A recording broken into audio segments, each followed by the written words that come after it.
If you are trying to combine multiple CSV files from a folder by using Power BI, today I'm going to show you the best practice example of how you can do that.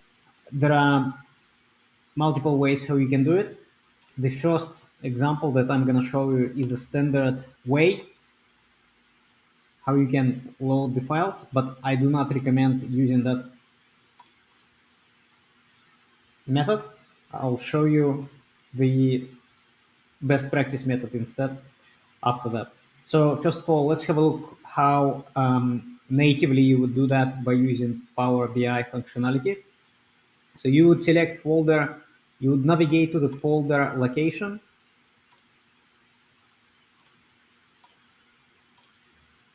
click OK. Once you have this window open, you can click either load or transform or combine files straight away. So if you click transform data to see what's happening in Power Query,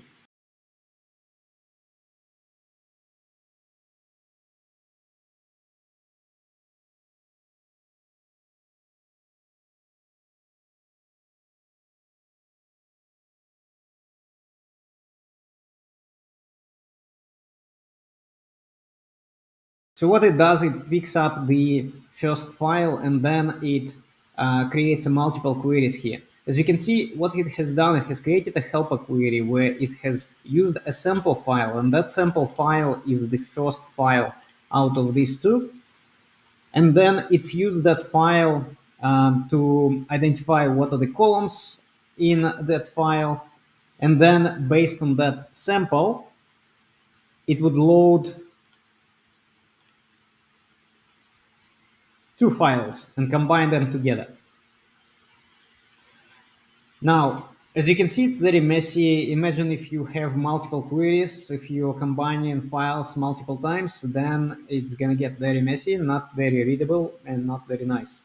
What's more to that, I have seen where helper queries would fail in future in case if columns names were changed or the type of the columns would change, it would fail to load and give you error in future. So you would have to come and fix it. Instead, there is another way how you can do that, how you can combine files all together. I'll show you the right way of doing this. So here's another file. The first steps are exactly the same.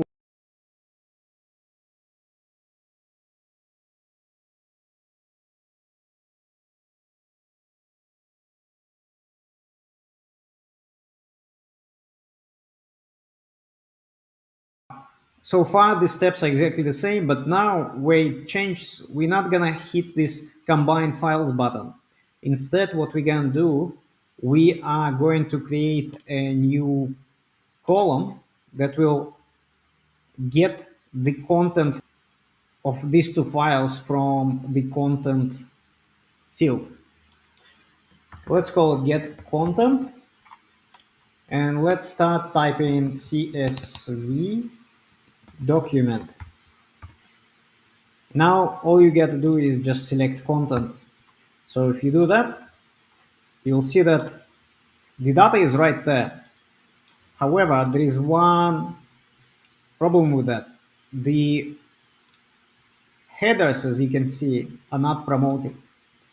So if you were to combine now these two, you'll have to then perform filtering so to ensure that the headers are not repeated in your dataset once it's combined. But what you can do instead, you can modify this formula and promote the headers prior to combining the files.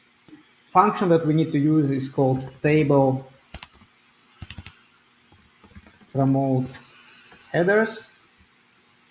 And now we're just gonna type CSV document content. Once it's done, if you click on that table, you'll see that the headers have already been promoted. Now what you need to do, if you are required to have the date next to your file,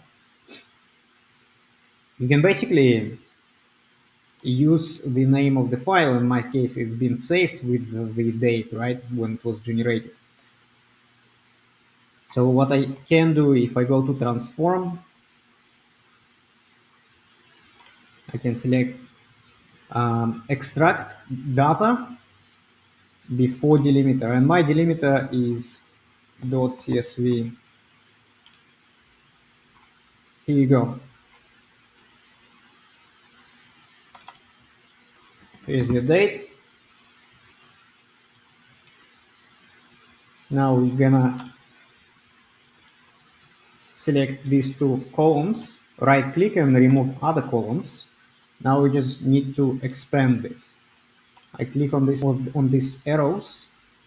I'm not gonna use original column name as a prefix, and I'm just gonna click OK. And once it's done, my two files have now been combined. So if I look at this, I can see that the corresponding dates are here. Okay. As you can see, there is just a single query. There is no this messy helper queries, as we've seen automatically generated by PowerQuery. There will be another video how you combine Excel files as well. So stay tuned for that.